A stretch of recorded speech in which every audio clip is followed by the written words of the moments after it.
Para kay BBM or para sa bayan, hindi ko alam kung anong rason ng Diyos. Sometimes, or all the time, hindi natin nakikita ang rason ng Diyos. Nakukonect na lang natin siya kapag meron ng ibang nangyari sa buhay natin.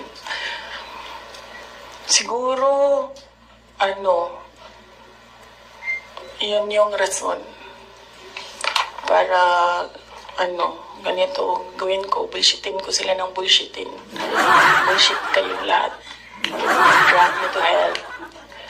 Sorry sila muna ha, kasi hindi pa sila nakatanong. Ma'am,